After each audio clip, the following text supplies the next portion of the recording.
Have you ever noticed that the people we call experts don't seem to carry the same authority they once did? It is not that expertise has disappeared. If anything, there's more of it than ever before. But in a world overflowing with information and full of people living in segregated networks with very different perspectives, what we usually call expertise isn't enough. People need something more. They need synthesis, context, relevance. And that is pretty subjective. And when traditional experts don't provide that synthesis, people look elsewhere. They spend hours watching YouTube deep dives, scrolling Reddit threads, listening to long form podcasts. They are not necessarily rejecting expertise. They are looking for someone who can connect the dots in a way that actually fits their reality. In this video, I want to ask why the kind of expertise people actually need often is not the kind of expertise they get. Why scientists and professors like me struggle to meet this demand. And what that says about how we navigate knowledge today. Because this is not just about expertise, it's about how we decide what is true. It's about which voices we trust. It's about how we make sense of a world that is overflowing with information.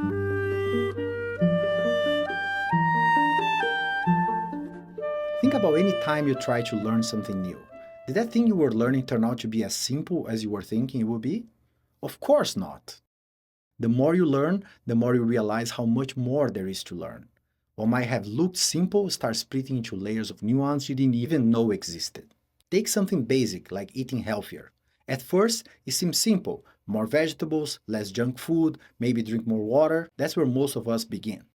But the moment you start zooming in, a whole new level of detail emerges. Now we are talking about macros, micronutrients, gut health, timing of the meals, the glycemic index, inflammation.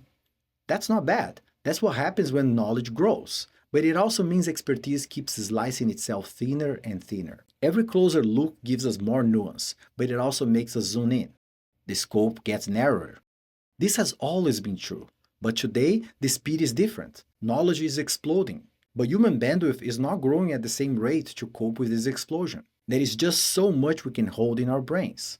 That's why the realm of expertise of any single expert is shrinking. Now, this shrinking scope of expertise creates a new kind of challenge. The issue here is that real-life decisions are not about mastering one narrow slice of knowledge. Real-life decisions are about putting the pieces together, and that requires something that fragmented expertise alone cannot give us. It requires synthesis, and my synthesis is different than yours. Let's say you are 40 years old. You have a stressful job. You want to eat healthier. Where do you even start? That's not a question for just one kind of expert, right?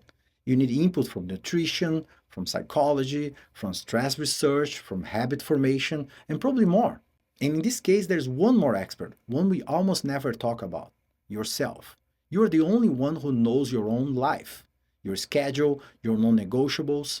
That personal knowledge, being an expert on your own reality, is a crucial part of any good decision. So any real synthesis is going to be always subjective. Now, I want to be clear here about what I mean when I say that all synthesis is subjective, as this could be misunderstood to mean something like anything goes. When people say things like, we all live in different realities, or that is just my truth, they are not usually suggesting that there is a plurality of ontology. They don't literally mean the reality is different for each person. They probably mean that some aspects of reality are more relevant than others, depending on the person. For instance, let's say we both agree that aspirin helps with my headache, but it does not help with your headache. These two facts are part of reality, but I'm certainly more interested in one of them, and you are certainly more interested in the other. If we both had a headache, I would take an aspirin and you would not. But we both could agree with these two different aspects of reality. If you needed to give me advice about whether I should take an aspirin, you would tell me to take the aspirin, right? So our understanding of reality could still be objective, but we would pay attention to different aspects of reality when making decisions. Even if we had the perfect study from every relevant field, we would still have to choose what matters most to us. Short-term results or long-term health? What risks feel worth it? What trade-offs actually fit our life? Those are not objective questions. Those are personal. Those are situational. Those depend on our values, our temperament, our context. A good study might be able to tell us what works on average, but it cannot tell us what works for us. So even the most evidence-based synthesis will always need human judgment. our judgment, and the judgment of anyone helping us make sense of it all. And that is the kind of expertise we almost never talk about. The expertise of putting things together into something that actually works in real life for us. Take medical decisions, for instance. When I have to make a medical decision, sometimes I consider looking directly at scientific papers. Of course, this is not for everyone. One has to have some scientific training to get any value from reading these papers. But when I do that, I'm often surprised about the limited value I get from looking at these papers. They feel removed from my actual life. They talk about the average patient, but I don't know how much that applies to me. And I know things those papers don't. What I'm willing to risk, what I'm able to stick to, what I've already tried. In theory, that's what the doctor is there for, to combine the evidence, their experience with other people, and my reality. And the best doctors try. They've seen how treatments play out in real lives, but even then, they only see one slice of my life. They don't see my habits. They don't see my stress. They don't know if I'll actually follow through. And if we have this limitation even in medicine, where at least doing a synthesis is part of the job, just imagine all the other areas of life where no one is even being paid to do a synthesis. Take education for our kids, for instance. If I want to choose among different learning methods, different philosophies, depending on the personality of my kids, who helps me with that? Teachers are trained to teach, not to guide us through competing theories, not to weight what is best for each specific child. And they work inside a system, a school, with its own structure, its own incentives. Some teachers might actually understand how to adapt to the context of our own child, but logistics often make it impossible for them to actually do that in practice in a classroom, since there are so many students for each teacher. Or take career decisions. If you are switching industries or balancing income with life purpose, or trying to match your work to your personality, who pulls together the information from psychology, economics, coaching, lived experience? Most of us are left to figure this out alone. So, if all synthesis is subjective, what actually makes a good synthesis? A good synthesis isn't just about accuracy, it's about relevance. And relevance is not one size fits all. There are two key dimensions here. First, people have different contexts, different circumstances, like in the aspirin example from before. But this shows up not only in which kind of facts we tend to pay attention to. For instance, another implication of this is that people might want different levels of depth. Some people satisfies. They just want enough information to feel comfortable and make their decisions. Others optimize. They want to go over every angle, every layer of research before they decide. Of course, neither approach is always better. It depends on the person, the stakes, and the cost in time and energy. For instance, someone who followed generic advice before and had a good experience might be comfortable satisficing today. But someone who's been burned by generic advice before, or someone who already knows they are far from average, is going to lean towards optimizing. And that makes sense. I've seen that in my own life, actually. I'm more of a satisficer, and my wife tends to be an optimizer. For a while, I thought she was overcomplicating things, spending way too much time researching, trying to get everything just right. I thought that she was doing a kind of paralysis by analysis. But eventually I realized that what works fine for me, what I find on page 1 from Google and call good enough, almost never works for her. She's more punished than I am when she follows generic advice. So for her, doing deep research might not be a preference, it's probably more like a necessity. And synthesis is subjective not only because people have different contexts. People also make sense of things differently. Some people rely mostly on studies, statistics, and formal research. Others put more weight on personal experience, intuition, or community wisdom. I'm speaking about plurality of epistemics. Different ways of knowing, different standards for what makes sense, different pathways for understanding.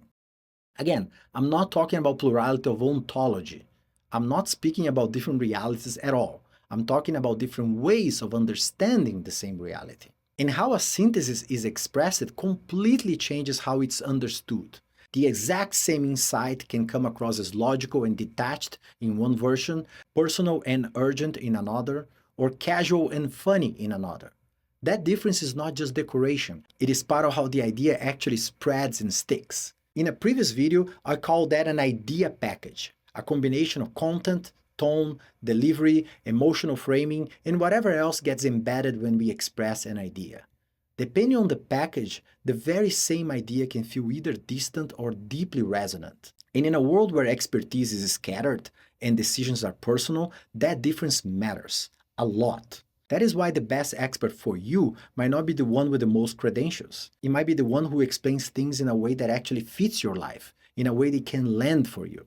So now that we can see this massive demand for synthesis, with all its subjectivity, all its plurality, who is actually fulfilling this demand? Not the usual suspects, not the people from science and academia, not professors like me. It is hard for us to do that for a few reasons, actually. A key reason is the way people in academia communicate with each other. Because our careers depend on publishing research, and publishing means going through peer review, our first priority is meeting the standards of other academics, not the broader public. That might make sense if the goal is advancing research inside a field, but it also creates a blind spot because the academic system systematically overvalues objectivity and impersonality and undervalues the subjective and plural forms of synthesis that people actually need. And that is not the only issue. We also tend to focus on what can be measured, not necessarily on what is important. We frame problems in ways that allow for clean, definitive conclusions, even when the real problems don't have clean, definitive answers. They require messy thinking, tentative reasoning, cross-disciplinary connections, different forms of knowing that don't always fit neatly into academic methods. And then there's language. Each field has its own shared vocabulary, its own way of thinking, its own assumptions. That makes it hard for outsiders to distill the main insights from each field, and even harder for someone to synthesize across different fields, each with their own language, each with their own framework. And as if that wasn't enough, there's another issue, a bigger one. Academics are not a representative sample of society, right? Certain backgrounds, certain perspectives, certain ways of thinking are underrepresented. And that shapes not just how we communicate, but which questions we even ask, which blind spots we never catch, which possibilities never even show up. There's a built-in bias in the kinds of problems that get studied, the frameworks we use to approach them, and the solutions we consider viable. Of course, there's a lot more to say about this. If you're interested, let me know. I'm happy to delve deeper into this in another video. But for now, let me just say that this is exactly why my wife and I started making these videos. We felt like it would be too costly or maybe just impossible for us to say several of the things we wanted to say through the standard academic process. And I bet that's also why more and more people in academia are turning to platforms like YouTube. Let me be clear about something. Maybe the academic norms I just discussed exist for a reason. For all its flaws, science and academia still have a pretty decent error correction system. A system that over time tends to discard bad ideas and elevate good ones. Of course, it is a slow error correction system, sometimes painfully slow, but generally it is a good one. The success of science is obvious, right? Still, I can't help but wonder, could we perhaps build an even better error correction system, one that engages with plurality of perspectives in a meaningful way? I'll try to explore this possibility in future videos. In any case, thankfully, science and academia are not the only places where new knowledge and real expertise emerge. You can find new ideas in many places, like in all forms of art, in everyday conversations, or across the wide range of content people now share online. Especially online, where the ability to speak without gatekeepers has exploded in recent years. Platforms like Reddit and YouTube are not considered scientific. They are not objective, but maybe that is the point. They are useful precisely because they embrace subjectivity. They combine facts with stories, data with values, evidence with trade-offs, and they help people decide, not in general, but in their own lives. And what makes them powerful is not just the content, it's the context. We get personal details, we get tone, we get rhythm and emphasis and delivery, and all of that helps us see whether the person giving advice is someone you should pay attention to, whether their situation overlaps with ours in some meaningful way. And that is how we usually decide what to trust. That's how we choose which voices to follow. Now, of course, there's a risk here. The same platforms that can help us find better fits can also send us in the wrong direction. They can amplify misinformation, they can pull us toward extreme viewpoints. Again, I'll return to that in future videos, especially on how we can engage with plurality of perspectives without falling into the trap of thinking that anything goes. Before I end this video, let me just give you a big picture of where I'm trying to go in future videos. If you think about it, this video is really about how traditional systems of knowledge like academia are built around epistemic gatekeeping. They are designed to filter knowledge through narrow standards of objectivity and rigor. And there is real value in that. That's what gives us confidence that we are not just making things up, that something is grounded, it's real. But that process also misses a lot of aspects of the truth. It doesn't always tap into the kinds of knowledge that are personal, contextual, or hard to encode. And it also does not embrace epistemic plurality, since academics like me are not quite representative of all possible legitimate ways to know and understand things that are real. In future videos, I want to explore this trade-off more directly, because the more we want shared standards and common ground, the more we tend to miss certain kinds of truths.